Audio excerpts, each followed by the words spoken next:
ఈ రాష్ట్రంలో ఎక్కువ సార్లు వెంకటేశ్వర స్వామికి పట్టు వస్త్రాలు సమర్పించే భాగ్యం ఆ భగవంతుడు నాకు ఇచ్చాడు. ఆ భగవంతుడిని మరొకసారి ప్రార్థిస్తూ ఈరోజు వెంకటేశ్వర స్వామిని చూస్తే ప్రపంచం మొత్తం హిందువులంతా కొలిసే ఏకైక దేవుడు, కలియుగ దేవుడు, మనందరికి కూడా కష్టాల్లో ఉన్నప్పుడు ఏ వరం అడిగినా ఆశీర్వదించే దేవుడు. నేను చిన్నప్పటి నుంచి కూడా ఆయన దగ్గరనే పెరిగాను, ఆయన చూస్తూ పెరిగాను. అదే సమయంలో నాకు ఏ కష్టం వచ్చినా దేవుని మీద భారం వేసి ముందుకు పోస్తూ వచ్చాను. 22 సంవత్సరాల కంటే ముందు ఈ బ్రహ్మోత్సవాలు ప్రారంభించిన రోజునే నాకు ప్రాణభిక్ష పెట్టాడు. అది ఊహించని పరిణామం. మామూలుగా అయితే బ్రతికే పరిస్థితి లేదు. అంటే ఒక పర్పస్ కోసం భగవంతుడు నన్ను బతికిచ్చాడని, ప్రాణభిక్ష పెట్టాడని నేను ఎప్పుడూ ఆ దేవుణ్ణి తలుచుకుంటూ ముందుకు పోతున్నాను. ఈరోజు ఇక్కడికి వచ్చినప్పుడు దగ్గర 14 సార్లు బ్రహ్మోత్సవాల్లో పట్టు వస్త్రాలు దేవుడికి ఇచ్చే అవకాశం కల్పించారు. ఇంకొక పక్కన చూస్తే ఈరోజు ఈ వెంకటేశ్వర స్వామి వల్ల ప్రపంచం మొత్తం శాంతి, సౌభాగ్యం, సమస్యలను కూడా పరిష్కారం చేస్తూ ముందుకు తీసుకుపోతున్నారు.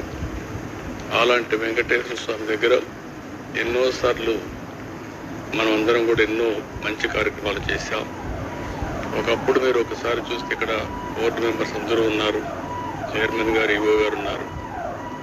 ఇక్కడుండే సభ్యులంతా కూడా ఒక పవిత్రమైన భావంతో పనిచేస్తున్నారు. తిరుమల తిరుపతి దేవస్థానం వెంకటేశ్వర స్వామి పవిత్రత కాపాడుతూనే వెంకటేశ్వర స్వామి ప్రాబల్యాన్ని ప్రపంచం మొత్తం మనం తీసుకెళ్లాల్సిన బాధ్యత మన మీద ఉంది. ఆ రోజు నందమూరి తారక రామారావు గారు ఫస్ట్ టైం ముఖ్యమంత్రి అయినప్పుడు ఇక్కడ అన్నదానం ప్రారంభించారు. ఈరోజు దగ్గర అన్నదానంలో మనం చూస్తే 2,283 కోట్ల రూపాయలు కార్పస్ ఉంది. ప్రతి సంవత్సరం ప్రతి నెల 12 కోట్లు ఖర్చు అవుతుంది. 14 కోట్ల రూపాయలు ఆదాయం వచ్చే పరిస్థితి అన్నదానానికి వస్తూ ఉంది. వడ్డీతోనే దీన్ని పూర్తి చేసే పరిస్థితి వస్తుంది.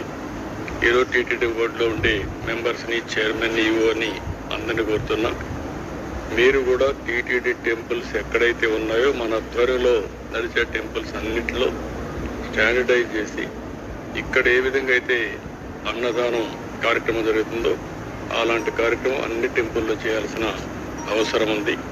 దానికి శ్రీకారం చుట్టాల్సిందిగా మిమ్మల్ని అందరినీ కోరుతున్నాను. అదే మరిగా వెంకటేశ్వర స్వామి దేవాలయాలు, దీన్ని మొన్న కూడా నేను చెప్పాను. ఈ దేవాలయాలు రాష్ట్రంలో అన్ని గ్రామాల్లో ఉండాలి, దేశంలో అన్ని రాజధానుల్లో ఉండాలి, ప్రపంచంలో హిందువులు ఎక్కడుంటే అక్కడ కూడా ఉండాల్సిన అవసరం ఉంది. దీనికి కూడా కొన్ని కమిటీలు వేసుకుని అక్కడ మనం ఎప్పుడప్పుడు మాట్లాడి ప్రపంచం మొత్తం వెంకటేశ్వర స్వామి దేవాలయాల్ని నెలకొల్పే విధంగా మీరు చేయాల్సిన అవసరం ఉంది. ఆ దేవాలయాలన్నీ మళ్ళీ ఈ మెయిన్ టెంపుల్కి మనం అనుసంధానం చేసుకుందాం. ఇది కానీ చేయగలిగితే ఇప్పటికే మన దగ్గర చూస్తే 2,038 కోట్ల రూపాయలు ట్రస్ట్కి వచ్చింది. ఎప్పుడో నేను సంకల్పించింది, ఇది గ్రాడ్యువల్గా పెరిగింది. 837 కోట్లు ఖర్చు పెట్టాం. కోటి వచ్చేదానికి ఈ మధ్యకాలంలో కూడా వచ్చింది. ఇందులో మనం చూస్తే దగ్గర ఒక 202 కోట్లు వడ్డీ కూడా వచ్చింది. 602 కోట్లు ఖర్చు పెట్టారు. ఇంకా ఒక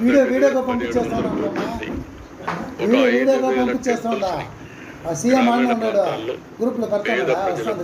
మారుమూల ప్రాంతాల్లో ఉండే వ్యక్తులకి వెంకటేశ్వర స్వామిని కొలిసే భాగ్యాన్ని కల్పించాల్సిన అవసరం ఉంది. అది కూడా చేయాల్సిందిగా మేము కోరుతున్నాం. మిగిలిన అన్ని రాజధానుల్లో నేను కూడా ఒక లెటర్స్ రాస్తాను. ఈ పవిత్రమైన రోజున ఆ సంకల్పాన్ని చేసి అన్ని రాజధానుల్లో ప్రపంచంలో హిందువులు ఉండే ప్రతి ఒక్క ప్రాంతంలో వెంకటేశ్వర స్వామి దేవాలయాలు కడదాం.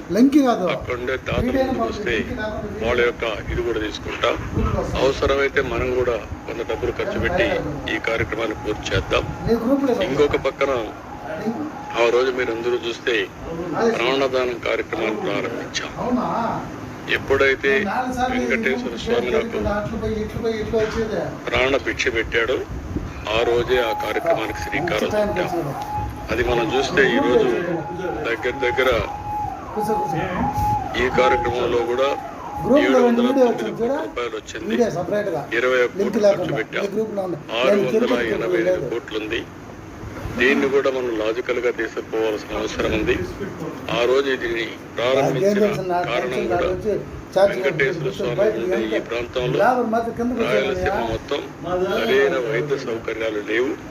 అలాంటి వైద్య సౌకర్యాలు పెట్టాం. దీన్ని కూడా లాజికల్ గా తీసుకుపోవాల్సిన అవసరం ఉంది. ఇంకొక పక్కన మీరు ఒకసారి చూస్తే ఆ రోజు మనం అందరం శ్రీవారి సేవకులు కార్యక్రమం ప్రారంభించాం. 12 లక్షల మంది స్త్రీలు ఉన్నారు, 5 లక్షల మంది పురుషులు ఉన్నారు, 17 లక్షల మంది శ్రీవారి సేవకులు ఉన్నారు.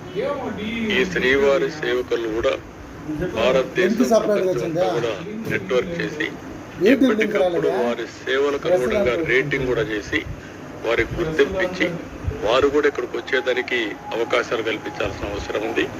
ఈ శ్రీవారి సేవకులు వెంకటేశ్వర స్వామికి అతిపెద్ద సంపద. ఈ సంపద ద్వారా శ్రీ వెంకటేశ్వర స్వామి యొక్క విశిష్టతని, ప్రాముఖ్యతని, పవిత్రతని మనం ప్రజల్లోకి తీసుకుపోవాల్సిన అవసరం ఉంది. ఈ 4 కార్యక్రమాలని మనం ఇది చేస్తూనే ఈ తిరుమల తిరుపతి దేవస్థానం ఈ హిల్స్ అంతా కూడా మీరు చూస్తే నేను ఎప్పుడు కూడా గ్రీనరీ ఉండాలి, పచ్చదనం ఉండాలని భావించాం. ఈరోజు దగ్గర మన వాళ్ళు ఇచ్చిన లెక్క ప్రకారం 80% గ్రీనరీ ఉందని ఇచ్చారు. అన్ని ప్రాంతాల్లో బాగా రాళ్లుండే ప్రాంతంలో కూడా దీన్ని కూడా లాజికల్ గా తీసుకుపోవాల్సిన అవసరం ఉంది. ఈ వెంకటేశ్వర స్వామి ఈ ప్రాంతాన్ని ఒక దివ్య క్షేత్రంగా, ఒక పవిత్రమైన క్షేత్రంగా, సేవాభావంతో మనం ముందుకు తీసుకుపోయి ఈ పవిత్రతని శాశ్వతంగా కాపాడుతూనే భావితరాలకు అందజేసే బాధ్యత ఇక్కడుండే మేనేజ్మెంట్ కానీ, ఇక్కడుండే పూజారులు కానీ, అదే మరి ఇక్కడుండే